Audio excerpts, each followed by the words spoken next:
Rachel, here with Ari, and we're your hosts for the Merry Writer podcast. This week, we're on episode 214, asking our guest, how can you write middle grade characters well? Before we dive into the topic, don't forget to subscribe to the podcast wherever you're listening if you haven't already. And if you enjoy the show, please share it with friends and feel free to write a review. Now, please help us welcome Serena Labrecque to the show. Serena, thank you so much for joining us, and it's great to have you on the podcast. Thank you for having me. I'm happy to be here. Oh, wonderful. Before we go further, would you like to tell everyone why middle grade stories are still quite popular? Sure. It's a very unique genre that I think speaks to a lot of people, even regardless of age. It has themes that a lot of people can really connect to, such as friendship and family. Found family is very common in middle grade, and I know a lot of people like that.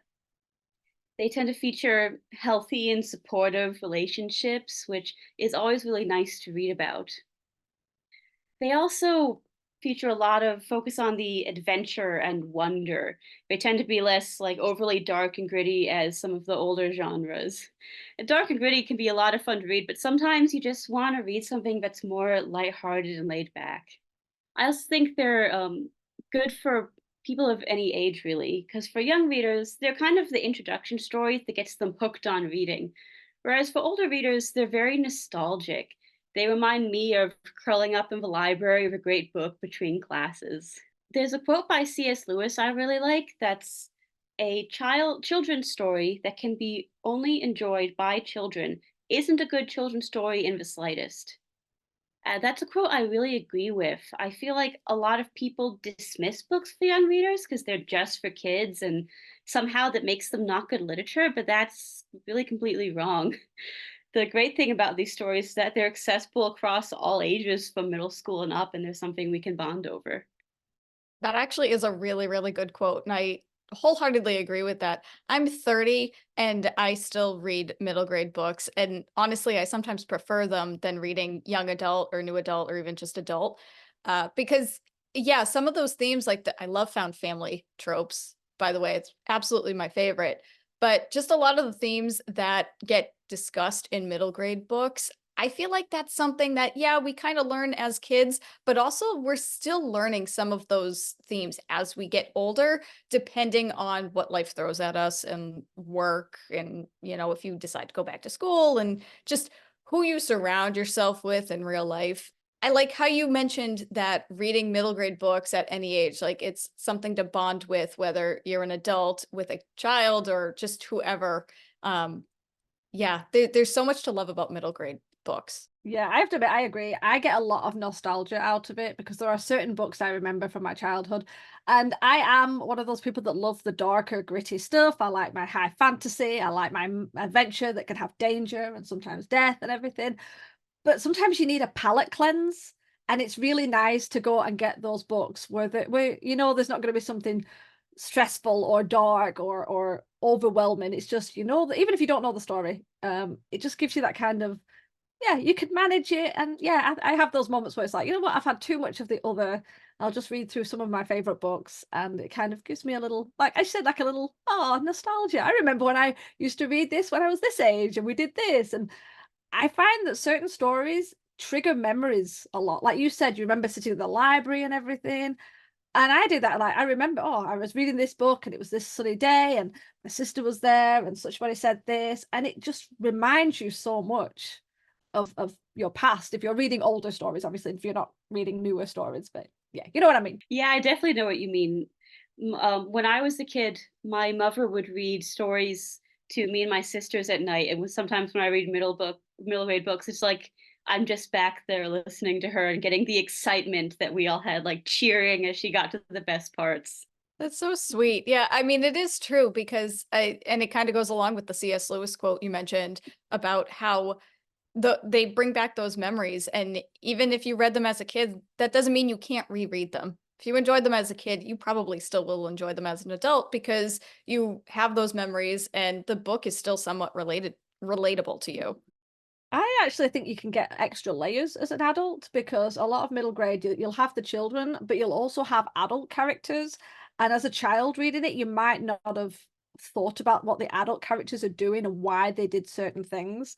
And then you read it as an adult and you're like, oh, yeah. So they're not exactly a villain. They're just being a bit more overcautious and things like that. And it's a nice way to read a middle grade book as an adult. Like a wider view of everything and all the characters. It's like watching movies over and over again. Every now and then you're like, oh, I missed that bit the first time. I find it like that when you go back to some of the old stories. Yeah, I definitely agree with that. It's very interesting reading middle grade books as an adult. There was a book I was reading recently. I don't remember what it was called, but it was this girl was living with her stepmother, and like she was like, my stepmother is so unfair. And I was reading through being like, well, your stepmother is struggling and she's making some bad decisions and not really listening because she's overwhelmed. You just get this, as you said, this extra layer as an adult reading middle grades where you can understand more of the characters and relate to a wider view because you were the kids at one point and now you're an adult. So you kind of span the age gap.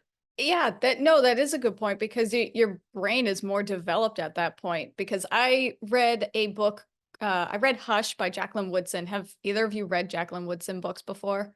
She's fabulous.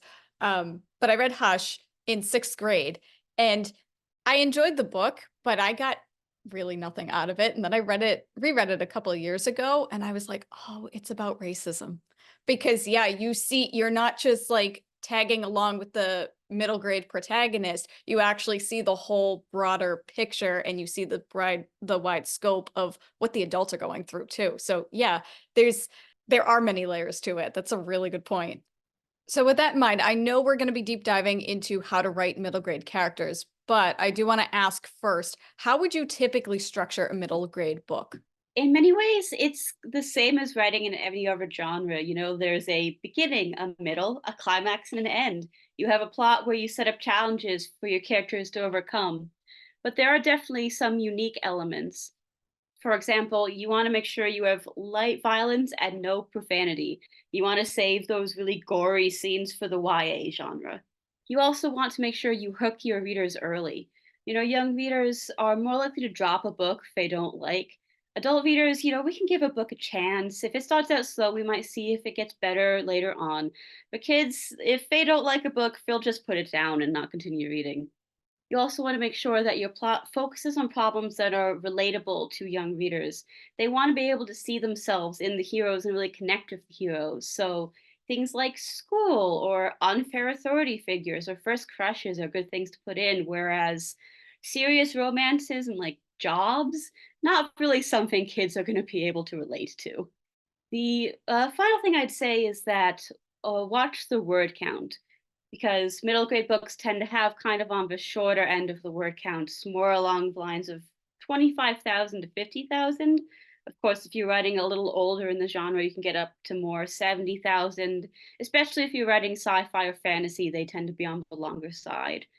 But since kids have shorter attention spans, they're less likely to pick up like a giant tome and work their way through it.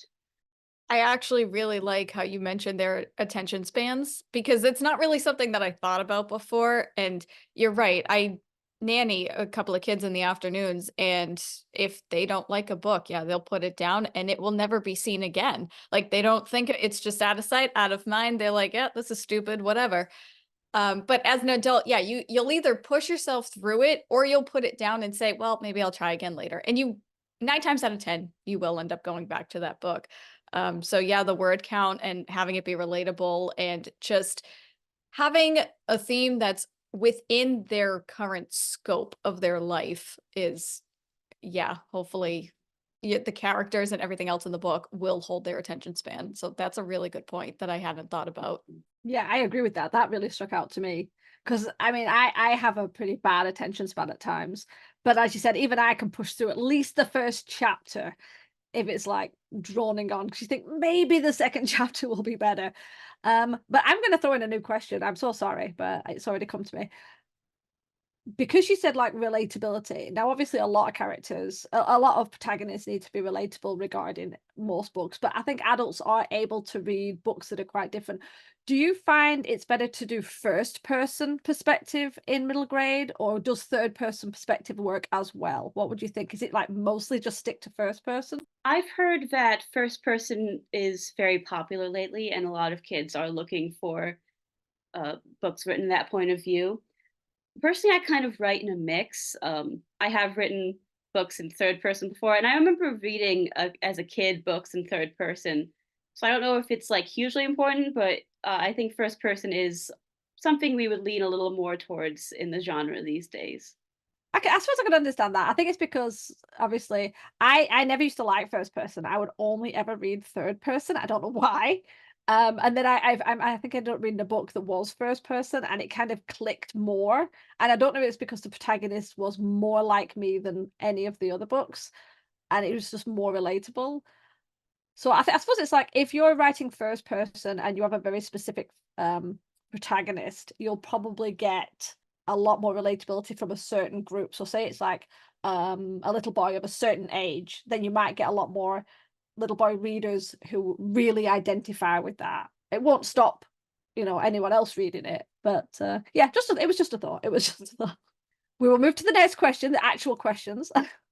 How do you research writing for younger audience? One way you can research online that can be very useful is if you actually go to social media platforms where younger generations hang out.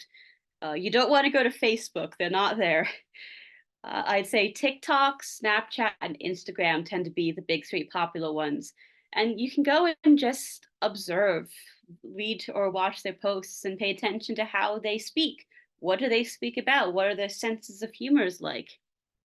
You can learn a lot from younger generations just by paying attention to their online presences. I think you've said this in podcasts before, but it's worth repeating. You also can, pay attention to kids you know in your life. If you have kids, if you have nieces or nephews, younger cousins, if you're a teacher or a coach of students. I have a much younger sister, and we've about a 9-year age gap. Her experiences going up to the exact same school district I did was very different from when I went there. For example, she has a school laptop and a lot of her homework is online. When I was in grade school, I had paper packets and I didn't have online homework until college. So it's not something I really would have thought of if I hadn't seen her go through it herself. And although things may change over time, it's also important to remember how you were at that age. As we get older, we kind of forget our childhoods and get out of touch with what was important to us back then. So it's good to get into the right headspace and think back. What did you care about when you were that age? What were your fears and concerns? Who was your best friend? What did you like doing? It's kind of like write what you know. I've been given the advice write books for your younger self. What would you have wanted to read when you were that age? Write that book. That's a really good point, especially because, as you said, like when I was at school, yeah, there was no computers, no computers Mhm. at all. So, and it's hard to kind of put yourself in that space of, all right, yeah, they have tablets now, and they have computers and homework, and they use the internet for homework. Whereas, like, we're going down to the library to pull out the encyclopedia to do homework. And I think I always find it weird because I always think, does that date books? Because obviously, whenever you write, especially if it's a modern book, you're going to have like maybe your kids will have a computer, maybe they'll have a mobile phone, but then maybe in like 30 years they'll be using holograms. I don't know.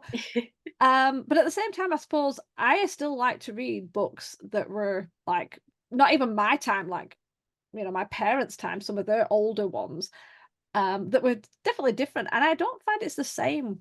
I think if you read certain sci-fi books and it's really jarring where they're like they're talking about something that's like, oh, we've had that for ages. And they're like, oh, they have phones in the future. It's like, yeah, we had them back in, whatever. But I think with kids, it's like you can still get away with it not being too dated because, as you said, things are still the same. Found families, friendships, the conflicts that kids have, falling out with a friend, first crush, having problems with with a parent and issues at home and things like that.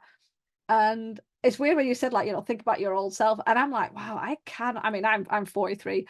I'm trying to think of things I did when I was little. And I suppose what I would probably do is pull out a photo album and look at pictures of what I did. Because I don't think you always remember how you felt and what you did. But then you look at a photo and go, I remember that. I remember falling and busting my lip open and being really sad because I got yelled at for falling and busting my lip open. And then you can kind of think back to what you were like as a kid, and you were like, "Oh yeah, that was just awful. I got really upset about that." Whereas now, if I fell, it'd be like, "Oh gosh, I'm so clumsy." So, but yeah, I do like the idea of the like watching and visiting social media, where especially TikTok, I think, because a video helps, doesn't it? Hearing how they speak, how they talk about events that they're dealing with or issues that they're going through. I think that can be quite useful if you can deal with TikTok, because I have to admit that stresses me out so badly. Yeah, it does take a bit of time to learn a new social media. I'm not very good with technology, so I have to like spend like a month just not doing anything but figuring out how the system works. And, like, how do I get the videos that I want? But give yourself enough time, you'll get there. I feel like I've just reached the point where I understand Instagram, and I've been doing that for a couple months now. Instagram and like all the social medias, they're such a pain. I have such a love-hate relationship with them all. But it is kind of funny, Ari, what you said about going on TikTok and seeing the videos and stuff and thinking back onto what you did as a kid. What I did as a kid, I grew up in the 90s, so I was outside all the time. I played kickball with the neighborhood friends, but we didn't have our phones. Well, we didn't have phones. We didn't have phones to sit there and take videos and pictures of us playing kickball and posing for the camera and doing these little dances. So it's actually quite funny to go on TikTok and you see the younger generations and they're outside, but they're posing for the camera and they're taking pictures of flowers and they're taking pictures of just the scenery and they're doing those TikTok dances and stuff. And it's kind of amazing how different things are now than they were back then. Um, and also, I'm going to backtrack for a second. You mentioned the library. Did you guys have a library class in school? No? Oh my No, you gosh, didn't? yes. Yes. Ari, do Well, you, I don't think so. yeah. yeah, we used to, it was one of the specials similar to like music and art. We would go to the library and the librarian would teach us about the Dewey Decimal System. And we would actually have tests on it and stuff. Oh no, we didn't go to that level, but it was like Oh, how yeah. books were set up and how the system, but there was no, it didn't go into that level of detail. But yeah, there was a library. I think it was just to keep everyone quiet. That was it. You went there and you had to stay quiet. That was all it was. But yes, You oh my know, gosh, I do remember that. I think we might have had something like that in elementary school, but there wasn't like tests. I Mhm. just remember we'd go to the library and we'd talk about do a decimal system, then we'd go and pick out books, and I'd always pick out the same books every time. Oh yeah, no, I think everybody always picked out the same books. I did the same thing. It's like you're talking to me about the Dewey Decimal System. Nothing's retaining in my head. I know where my books are, so that's where I'm Yeah, gonna go. yeah.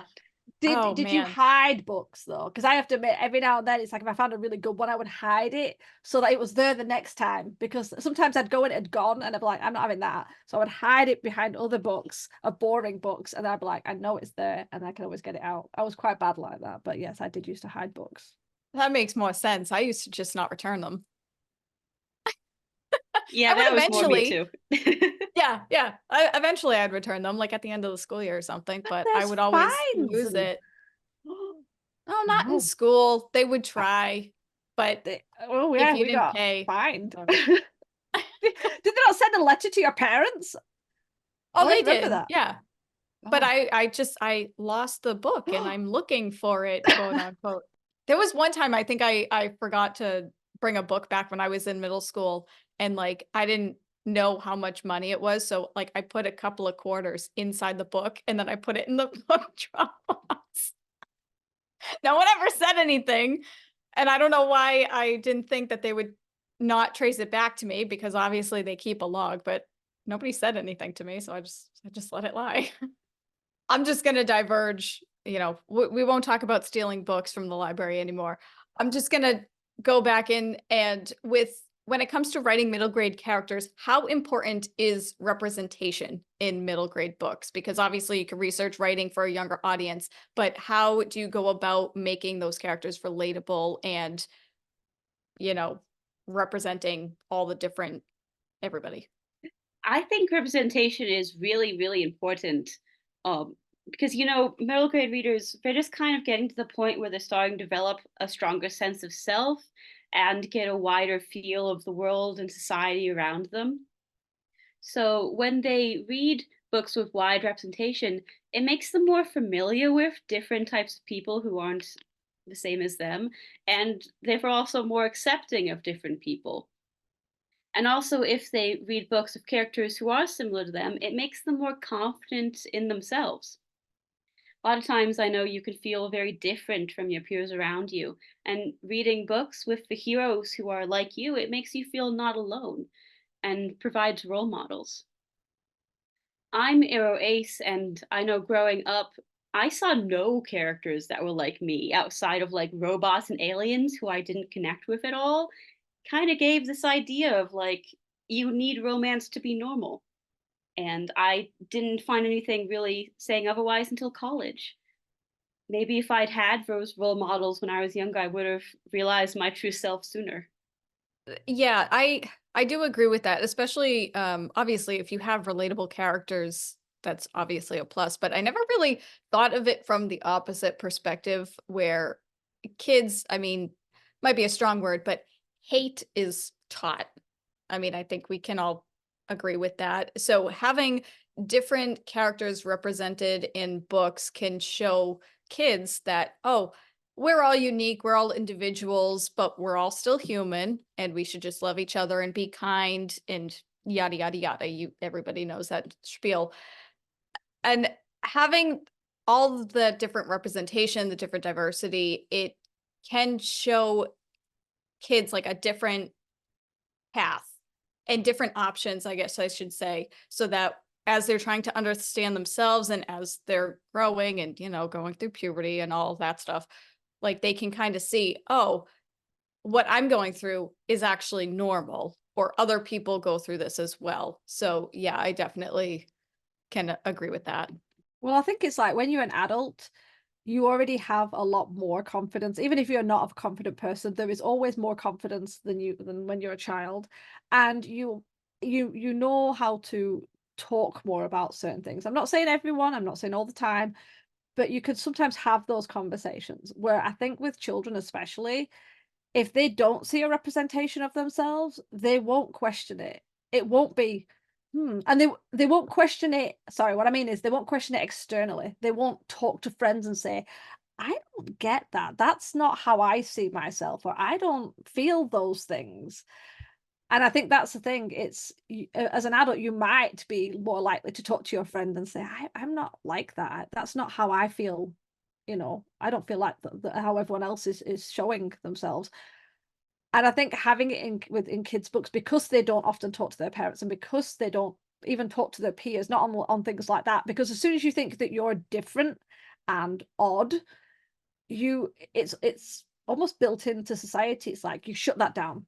You don't let anyone know, because if you let someone know and then they reject you, you lose that family you've built up. Because I mean, like, your friendships are some of the strongest connections you have when you're little, because it's the first sort of step out of family.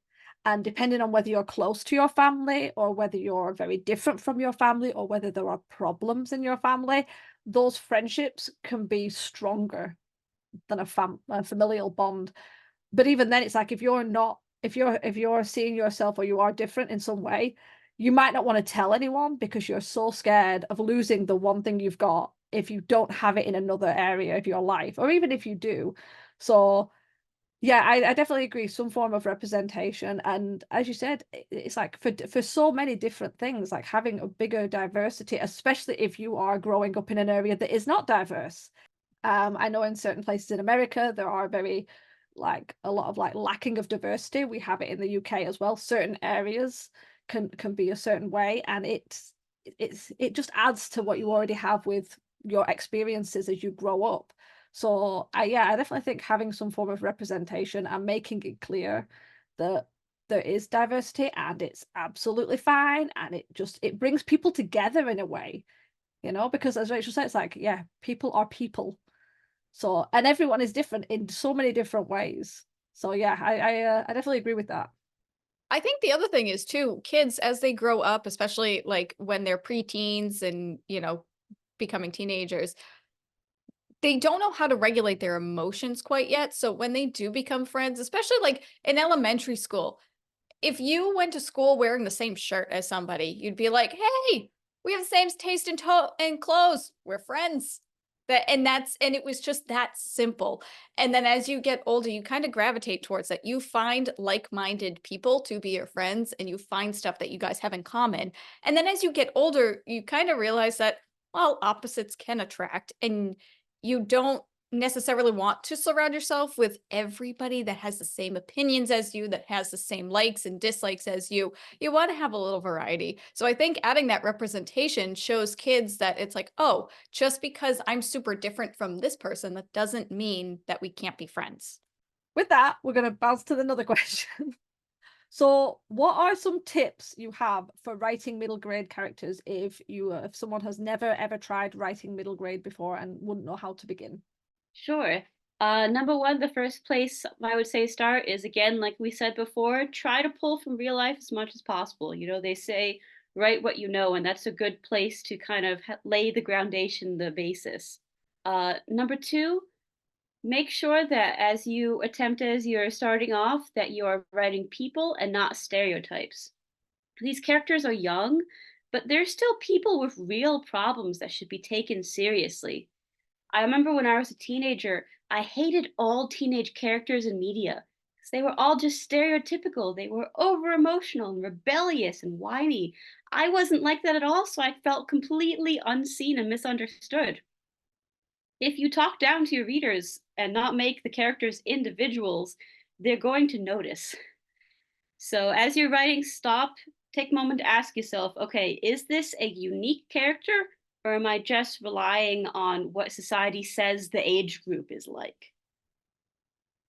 Also, we mentioned earlier how important representation is. It is important. It's also important to make sure you're representing well and accurately. A great way to do that is to go online and find stories of real life people who are similar to your characters. Read them, familiarize yourself with their experiences. So, for example, if your main character is in a wheelchair and you're not, read about people's lives in wheelchairs. What are their lives and experiences like? It's also a good idea to hire a sensitivity reader, or a couple of them, to check over your work once you're finished. And the third tip I would give, which is very important, is to read middle grade books. Reading a lot in your genre, it not only familiarizes yourself with the genre in general, but it gets you into that headspace of writing your characters. Make sure you're focusing on books that are very popular among your audience. If they're that popular, odds are they've done something right with the characters and you can study and learn from them. So it's always good to make sure you're reading in your genre. Would you recommend actually using middle grade children, if you know any, to actually like beta read the book before you publish it? Would that be quite useful? Because obviously I know most people, when they get betas, it's automatically usually an adult. And I think that's always a good idea anyway, because as you said, middle grade should be appropriate for adults and children alike, for easier. But would you think it'd be quite useful to get a couple of middle grade age children to actually read through a book before you publish it, so it gets an idea, or is that like no? Oh, definitely, because then you're getting feedback directly from like your main audience. Like as you said, it is good to have some adults because you want your books accessible to many ages, and adults are more likely to give you more like technical feedback, like, "Hey, you had this plot hole here," or "Hey, this whole storyline didn't quite make sense. Maybe you should restructure it." Whereas kids, they're going to give you honest feedback of like, "Wow, this character came off annoying to me," or "That didn't seem like something I would do," or they might even spot plot holes as well. I know sometimes online kids will go on and be like, "Hey, in my book that I read, this didn't make any sense." And they can be very straightforward and honest about that, which is very valuable when you're trying to get beta readers, is to really get that feel of how is my wider audience going to react, but in a small subset. I don't know if I could cope with that, the idea, because I can imagine kids will be quite blunt in a nice way, but kind of, like, this character sucks. I didn't like them at all. It's like, oh, wow, that's just in the heart kind of pain moment. Yeah, you've really got to get a thick skin if you're going to do that. Kids have no filter. And that's like one of the beauty of being a kid is that like you have no filter and you have a good excuse to not have a filter because you are a kid. But that's actually a really good way to test the engagement and like the interest of, whatever your book is about. Because I review video games for Pure Nintendo Magazine, and I've gotten a couple of like edutainment type games, and I've given them to my nephews when they're over, and I'm like, here, I got a new game. You want to try it out? And there have been some games where they were literally like, this is stupid. They've played it for 2 seconds and they walked away. And then there are other games that they sat there for hours. There was a game that took 5 minutes to get through. It was all about the seasons, and they sat there for hours just doing it over and over again. And I was like, okay, well, I guess this is a win. So yeah, you can actually learn a lot if you go directly to the source. Just out of curiosity, because it's like, does series work well with middle grade, or do you think it's better to do lots of one-offs? I mean, I can understand, obviously we know the concept that if you write a series, you already, if you can catch your audience with book one, then you've kind of got almost like pre-packaged, I hate that term, set of fans that might like go through the whole series. But thinking about kids, thinking about attention levels, and do you think it is a good idea to try a full series, or is it a bit of both? I don't know. What do you think? I remember when I was that age, I loved series. I tended to try to go through the whole thing. I'd like read it in a week. I don't know if I was a typical child at that age or not, but I mean, I write series. I think they tend to be very popular. I mean, look at like the Percy Jackson series. There's what, like 3 different series he's written in this for this one character in this one universe, and he's still adding more to it, and the audience is eating it up. So I think series is okay. I don't know if I've actually seen a lot of standalone middle grades as often, actually. Maybe I'm just not looking in the right areas. I was just gonna say, I feel like I don't see a whole lot of standalone middle grade novels either. I think they are mostly series because going back to the whole engagement thing and the child's attention span, they find a book with a cast of characters that they really like and a solid plot, they're gonna want more. And I think that's why so many middle grade series are like 30, 40, 50 books long. It's not often you even find like a trilogy or duology. They're usually like a handful of books long. Okay, yeah, no, it's because I think the few I remember from it being little were standalones. But then obviously it's interesting because it's like, if you're talking about your series, are they like a continual one, or is it episodic? Do you find episodic works better, that where a child can kind of bounce in and out and they don't have to follow any big plot? Or do you think, because obviously I think the Percy Jackson one is an arcing plot, isn't it? Like, I haven't read them, so I'm guessing that it's not episodic. I think it's kind of somewhere in between because you want an overarching plot connecting the books, but each individual book has its own like kind of mini plot. Like there's a villain to overcome, where you go through a series of monsters. So each book themselves has something new to keep your interest, but then the major villain keeps the whole thing linked together. I remember reading a book series, the Septimus Heap series, when I was young, and each book would, exactly as I said, have its own villain. But then the further you went, the more you were like, there's this element that's connecting them all together that I didn't notice before. And of course, that ended up being the big villain at the end that they had to overcome. I apologize, but I'm gonna backtrack for a second. Sorry for my scattered brain. We were talking about being relatable and having relatable characters in our middle grade stories and stuff. But there are so many middle grade books where the main characters or the cast of characters are animals. What are your thoughts on that? Because I love it. Writing animals is interesting because you kind of have a mix where being an animal is Inherently not very relatable because we are not cats or dogs or birds, but it's still a character. They have their desires, the desire to make more friends or protect your friends.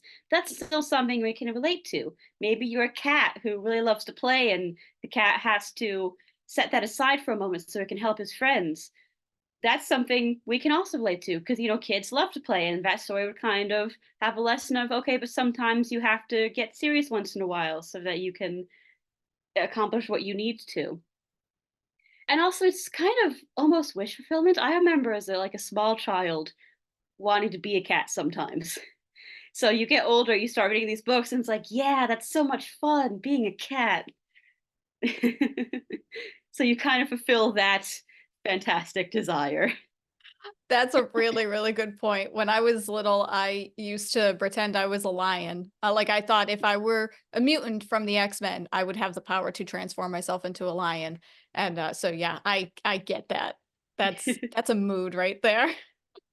I have to admit, I remember one of my favorite series when I was little was The Animals of Fardingwood, which was obviously wild animals, and everything. But because I liked nature and animals, and then you realize they were still the found friends. There were predators and prey, and they came together, and then they had to overcome this obstacle together, and they had to work out what was their strengths and their weaknesses. So while it wasn't relatable because we weren't foxes or kestrels or anything, I remember enjoying it because I liked nature and because there were still those found families and those moments of like heroism that you kind of always want to kind of like, yay, look, they got through that difficult part. So yeah, I always like that. And also, I'm just going to say, as someone who likes to draw, I can't draw people, but I can draw animals. So it was always fun to read books with animals because then I could draw them, but I couldn't draw people. So I'm just going to throw that.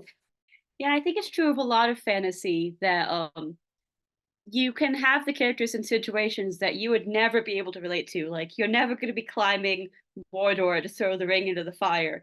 But the themes and the characters themselves, that's really, really where you ground it, where you can find that relatability and that connection. That's about the journey, not the Mhm. destination. All right. I think we had a pretty good discussion. And thank you so much, Serena, for joining us. It's really been great having you on the podcast. But before we go, would you like to share something about yourself with our listeners? Sure. So I'm a fantasy author. I mainly write middle grade and YA. I got my start writing stories on loose leaf between classes in school. And since then, my stories have matured as I have, but the wonder and adventure of middle grade has always held a special place in my heart. And so I'm currently working on a middle grade fantasy novel called Fledged in Storms. And if you want to keep updated on its progress or just learn more about me, you can find me on my website, and I also post a lot on Instagram. Awesome. Thank you so much. Thanks again for joining us on the podcast. And all of Serena's links will be in the description below if you'd like to go check out her work, and please do. But in the meantime, we're going to turn it over to you guys. Let us know how you write your middle grade characters, and also let us know what your favorite middle grade character is. I don't think we've ever done a question like that, so I'm throwing you all for a loop. Let us know these answers in the comments so we can chat about it. And remember, we release a new episode every Wednesday. Next week, we're discussing writing short form stories. So to ensure you don't miss it, hit the subscribe button on your way out. And as always, thank you for listening to the Merry Writer Podcast. We'll see you next week. This podcast is brought to you by Shiny Objects. We're easily distracted. The music, titled Inspired, is by Kevin MacLeod, licensed under Creative Commons 4.0.